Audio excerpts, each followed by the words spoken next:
RingVille episode Mantequilla.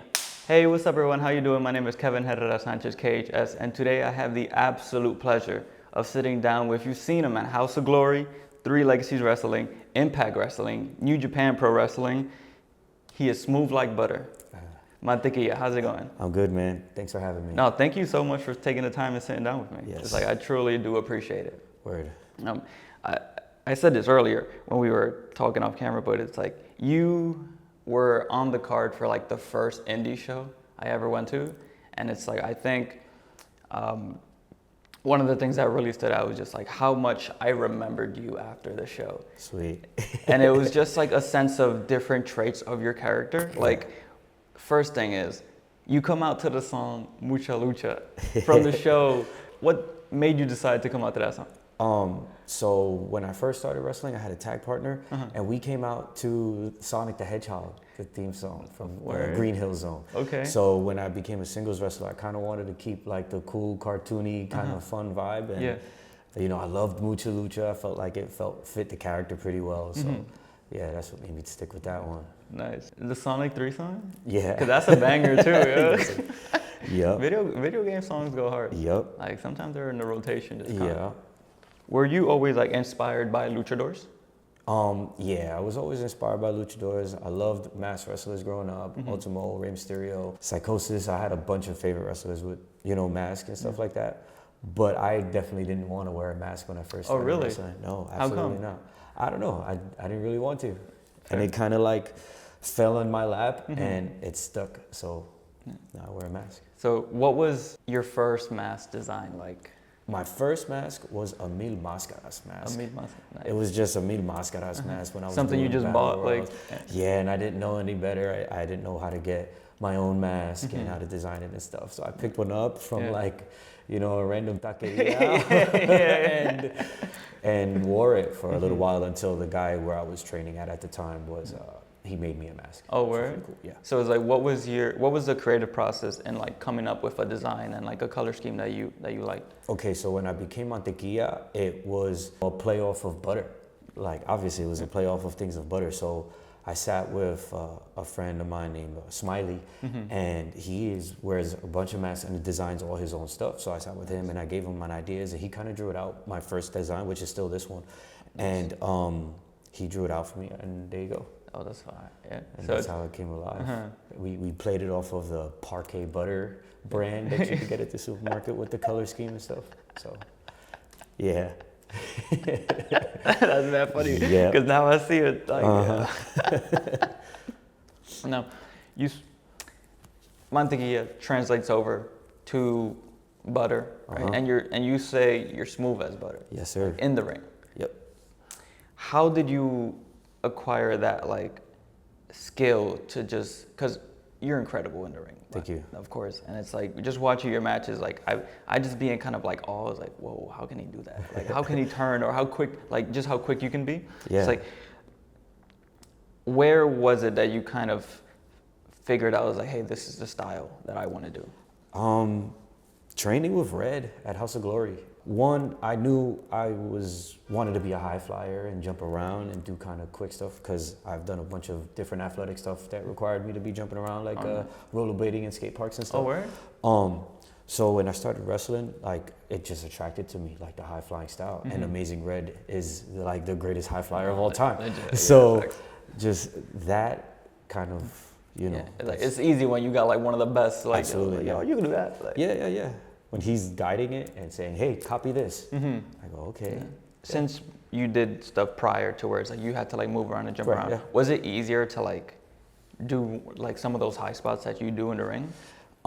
It took a long time to get it, and to do it in a way where I can protect myself and not be hurt, and do it in a way where I'm not hurting my opponent, right? You know, or just years of getting it right and getting the timing right and all that stuff. It took a while, but I think I was always pretty athletic. So like actually doing the movements didn't take too long, but getting them right and getting them down and the way they're supposed to go and clean and stuff, that took time. Nice. Yeah. Was there a sense of like you had to build some sort of confidence to also be able to hit the move rights and land right? That's all pro wrestling is breaking down barriers of confidence. Like, because stuff that I was afraid to do in the first month. Yeah. I do it like water, and and then the same thing when it comes to later on. Like if I can't do a backflip because I'm scared of doing a backflip, not because I can't do a backflip, and that's a barrier that you have to break down in wrestling. So what's one of those things where it's like at first you were scared, but now you do like it's nothing? Interviews. How's that funny? Interviews and promo class and talking in front of people. I hated it. Where? I hated it. But you're coming off so naturally. Thanks, I appreciate it. It took 10 years. Yeah. You mentioned your time, you said you trained at House of Glory. Yeah. And you've been there, you said in 2012 you started training. 2013. 2013. Yeah. House of Glory now is one of the biggest indies, not only in New York, but also in the States. Yeah. It's like, what has it like seeing House of Glory grow in such a huge way?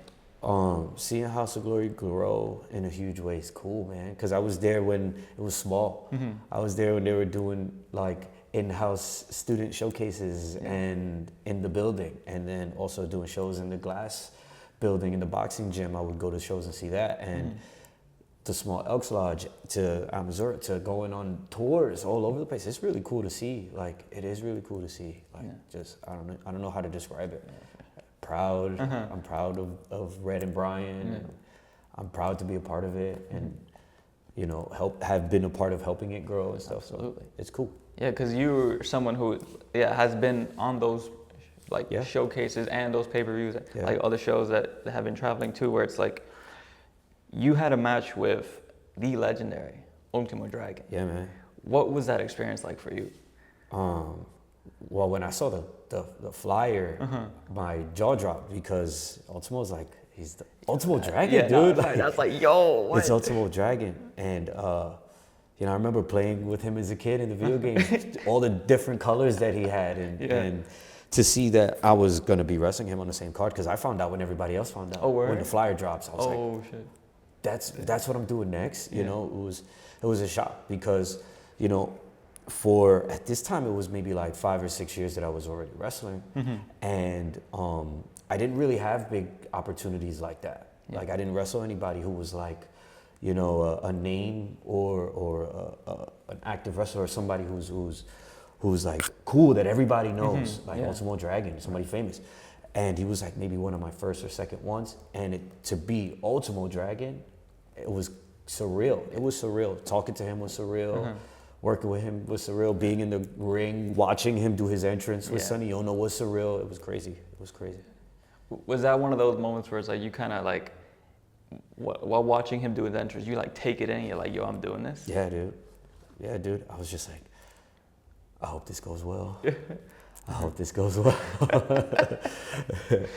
So in a match like that where it's like, there is a lot of pressure, right? Yeah. Especially to perform like you're in there with a legend. Like, how do you handle those nerves? I don't know. That's a very fair answer. I don't know. All right, so I have like a routine and stuff, because there is a lot of pressure when it comes down to having big matches like that. Because not only do you want to set a good impression for yourself and for the crowd, you also have to set a good impression for the company that is, relying on you for this match. Right. Because they are investing in Ultimo Dragon for the people around to see that he's coming to New York into the promotion, which means that they're doing an investment in me because I'm the one he's going to be wrestling against. And so that's another set of pressure that I kind of deal with, because, I've been a part of the company for so long and watched it grow, and I don't want to be a reason why something goes wrong. So I kind of just like, I spend a long time thinking about my matches, like, and things that can happen and things that can be different. Okay. And when I do that and I talk with a lot of my peers that I have respect for, that I like sit and go, what do you think? Is this a good idea or is this not a good idea?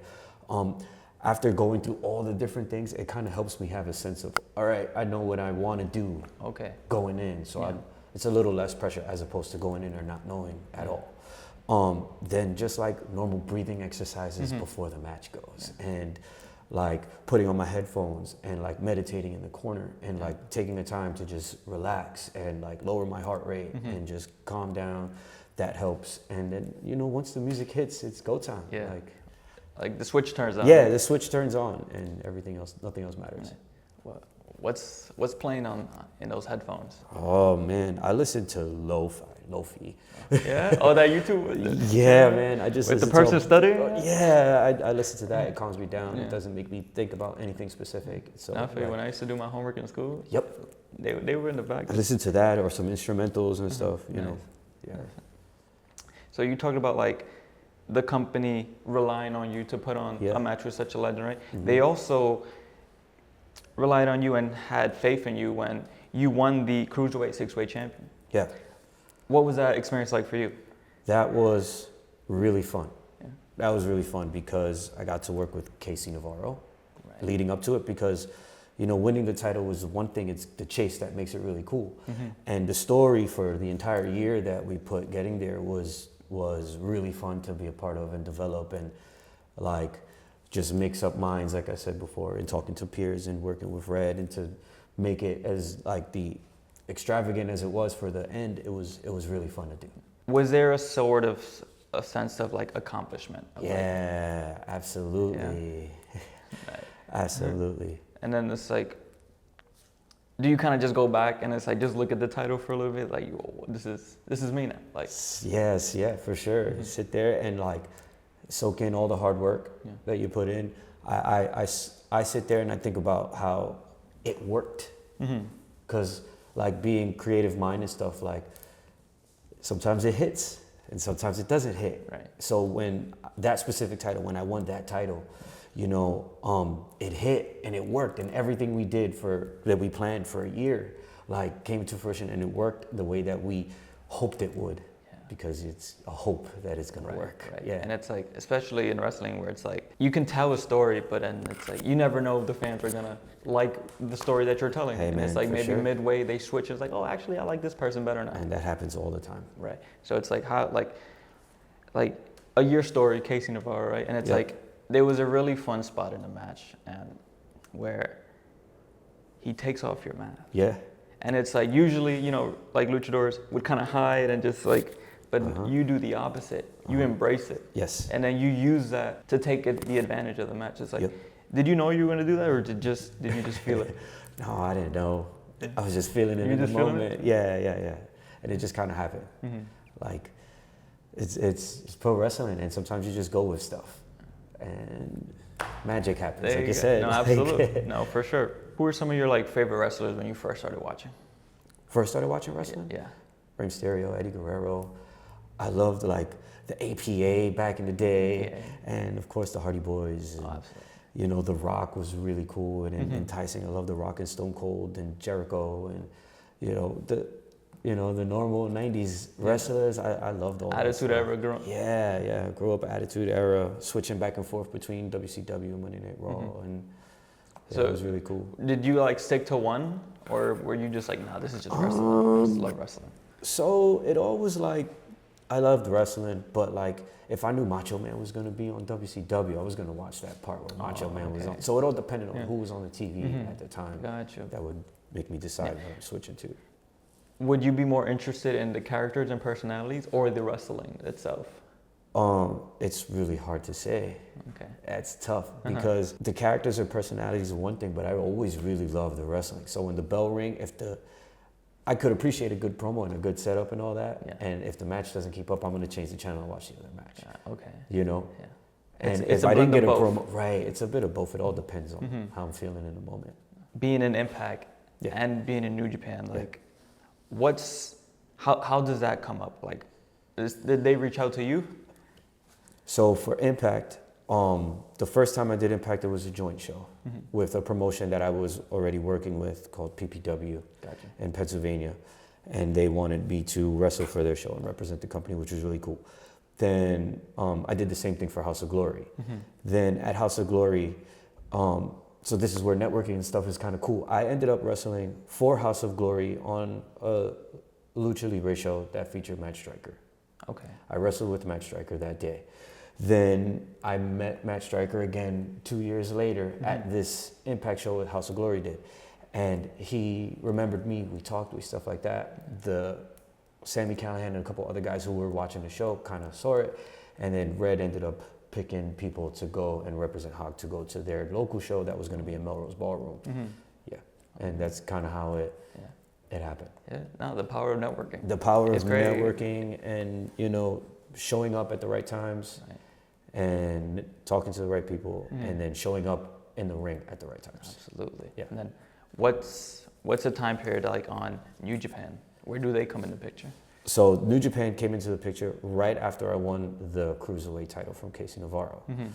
So kind of similar where like, you know, who you know is really powerful, and, you know, I got selected because they were there because of networking, and that's how New Japan came up into play. Nice, man. That's super fire though. That's like super fire. Thank you. New Japan probably like the third promotion in the world. It's huge. Yeah. It's like, damn, that's awesome. Yeah, it was surreal being back there. Yeah, walking in, the first person I see is Minoru Suzuki, and That's crazy. It was intimidating walking into the locker room. Right. That's crazy. Yeah.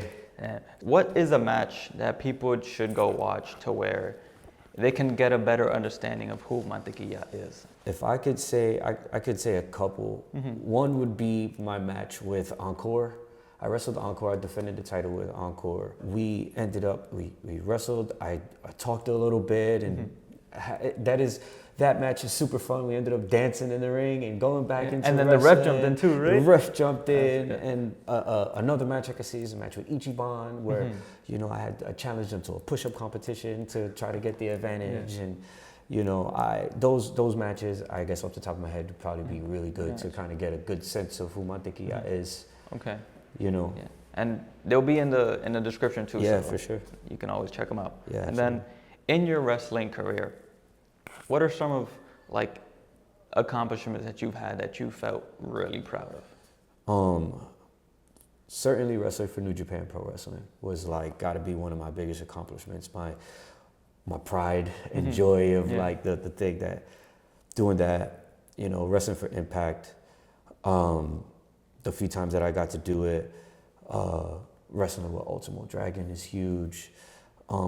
And being where I'm at in pro wrestling is another thing where I feel accomplished, where like wrestling is really hard to navigate like behind the scenes. So being able to do a lot of cool stuff and wrestle a bunch of cool people is difficult in itself. Even if I don't go any further than that is a sense of accomplishment. You know what I mean? Like, absolutely. I have a really cool resume and a lot of cool stories and a lot of cool friends that have been in cool places and that I can talk to whenever I want to. So it's really cool. Oh, that's a beautiful thing. Yeah. Well, man, thank you very much for taking the time and sitting down with me. I appreciate it. No, I truly appreciate you too. Anything you want to plug to the camera? Socials, merch? You can find all my social medias pretty much at Mighty Mantequilla _18, or you could Google Mighty Mantequilla and it all pops up. Yeah. I'm the only Mantequilla that's a luchador out there, so it's kind of easy to find. Absolutely.